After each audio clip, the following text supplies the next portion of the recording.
The former leader of the Conservative Party of British Columbia is the latest right-leaning politician to be accused of spreading misinformation and fear-mongering about Indigenous land rights. According to reporting by our friends at the Tyee, Conservative MLA John Rustad told the packed house that Canada wouldn't exist without that partnership with First Nations, and equally, First Nations wouldn't exist without Canada. Our Truth in Politics panel is here for more on this. Jennifer Laewetz is the CEO of Paskwâw Strategies, and Niigaan Sinclair is a columnist with the Winnipeg Free Press.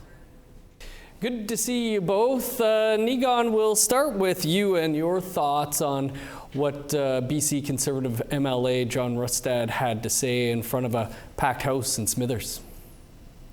I just got back from BC, and at times, I think I forget how in BC there's some of the most interesting, heated discussions around Indigenous rights that's happening in the country right now. I encourage anybody to check out what's happening. Former Conservative leader John Rustad, who's now kind of thinking about the leadership again, came out and spoke about everything is about this passage of Indigenous rights in British Columbia. And in last December, there was a judge that decided that Indigenous rights is legally enforceable, which technically is why you pass a law in the first place.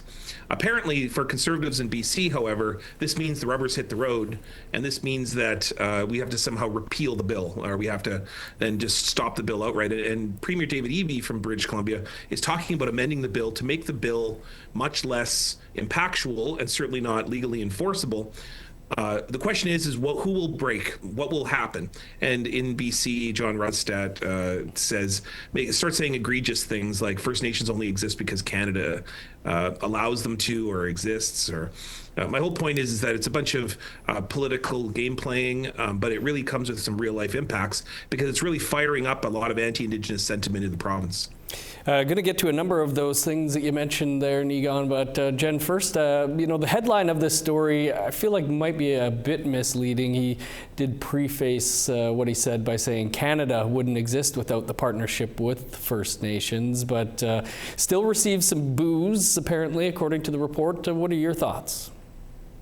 I think kind of exactly what Niigaan was saying. And I also think that there's a lot of conversation around First Nations, treaty rights, and even the relationship with Indigenous people in this country in general, up on the rise in British Columbia. Obviously, over the last, several months, this has been becoming more and more of a contentious issue.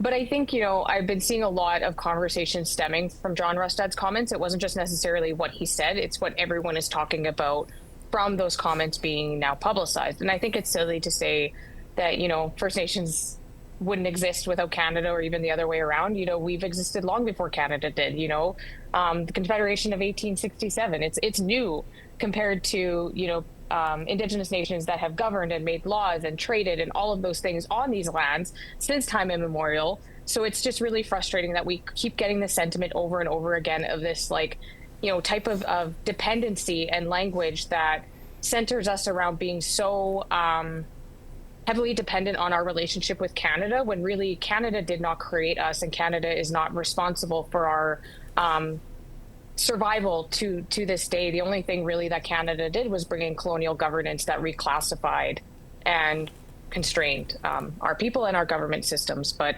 I think that relationship needs to go back to that nation-to-nation relationship and stop talking about whether or not we would exist without Canada, because we would. Right. Niigaan, the meeting was about, like you mentioned, BC's Declaration on the Rights of Indigenous Peoples Act, or DRIPA. The Conservative Party, it passed unanimous at the time in the legislature. Now the Conservative Party of BC wants to repeal it. What's at stake here?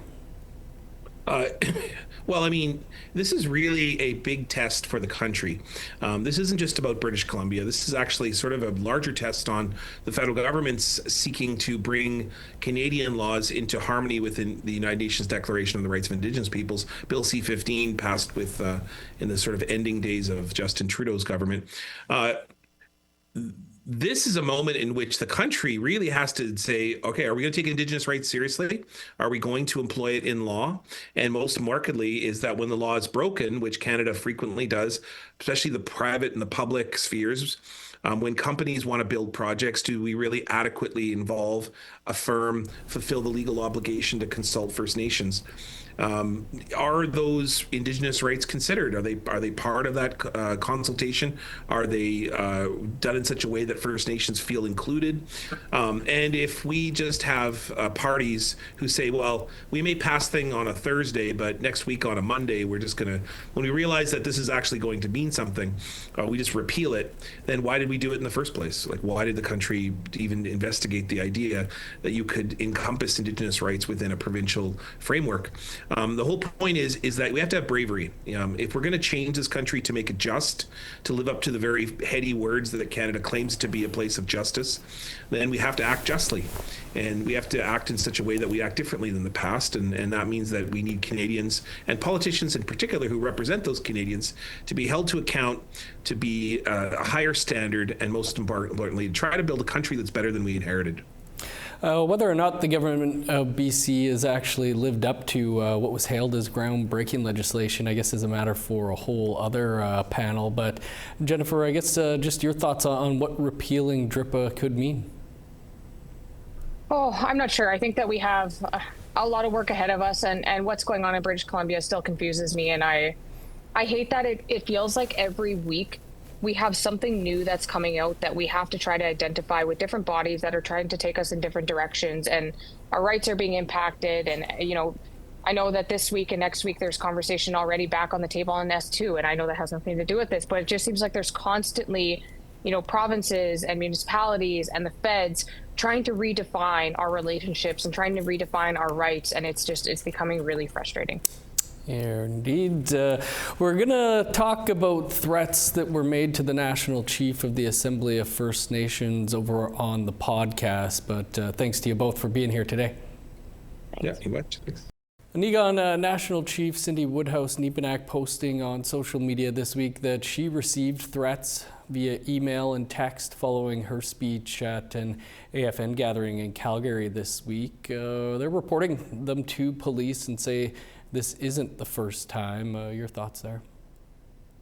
Well, being an Indigenous person in public, it's just naturally to wade into a whole lot of dangerous areas because you bring up conversations, topics, issues that Canada oftentimes doesn't want to address. And just think about Calgary for a moment. When the National Chief comes out and speaks about what is a legitimate perspective, a responsible leader bringing up in a responsible issue, which is that Alberta constitutionally can't really separate, but if they were to sort of seek that separation, they have to consult and include First Nations. They have to think about what First Nations, how that will impact First Nations. Most markedly is Alberta doesn't just simply replace the Crown, so the land in every one sense, every single sense that possibly looks at treaties, then reverts back to First Nations. You can't just simply replace the Crown on a Thursday because you decide you want to. My point is that the National Chief bringing these conversations up is an important part of the critical discourse and dialogue happening in the country. Now, that being said, we've seen an increasing amount of attacks on politicians, going back for decades now. It really started back about 15, 20 years ago. Think back to the early days in which you had the Shawinigan handshake from Jean Chrétien and the ways in which people come up to politicians quite aggressively, and there's not a lot of protections put into place. And if there aren't those appropriate protections put into place, then what happens is that there's fair sort of attacks on these individuals who simply are public servants trying to bring up conversations. And if it's not this person, it'll be this person. And so these forces that want to try to intimidate or shake or try to enforce their values on others, I simply have to say it's a waste of time. It's pointless, but it does come with some very serious dangers and harms to people. Jennifer, the National Chief's team says this isn't the first time that she's received inappropriate messages or racist comments when she talks about things like separation in Indian residential schools. We're all seeing it out there. What do you think this says about the current discourse? I think the discourse is rather toxic. I think, I have no doubt in my mind that she received the threats that she is saying she's receiving, because I think anyone that's Indigenous that has ever put themselves out there knows exactly what she's talking about. And it's not, particularly safe feeling for any Indigenous person, especially Indigenous women. I think, like I was saying earlier, these issues are becoming more and more contentious, and it's getting very, very frustrating that we constantly have to defend ourselves and explain ourselves and re-educate people on these issues. So every single time one of these different components that affect us is brought up, whether it's separation, whether it's our identity, whatever it is, we just seek to enter the conversation, especially as Indigenous people and Indigenous women. And then suddenly we're facing the wrath of attacks on the other end for quite literally just doing, the right thing. And I think it's unacceptable. I think that we have a real problem coming with the rise of social media and the internet in general. And I think it's time that we start talking with, the RCMP and the government of Canada on what it looks like to actually start protecting people in this country. Because the fact of the matter is I'm sorry, but there's been multiple times that I've received threats, and it's like you phone the police and it gets written down in a notebook, and then you don't actually know what comes from that. And we need more protections in this country. And it actually starts with talking about the relationship between a lot of these tech giants and our government, whether it be TikTok, emails, Facebook, whatever it is, giving the government of Canada the ability to actually work with those different tech giants and social media apps or whatever it might be to gain more information on who's behind a lot of that. Because, we've heard of, threats against even the Prime Minister, and sometimes tracking down who's behind these is not easy. So. And plenty of times they're not even real people. Jen, Niigaan, will have to leave it there. Appreciate you both. Yeah, we got you. Thanks. Thanks.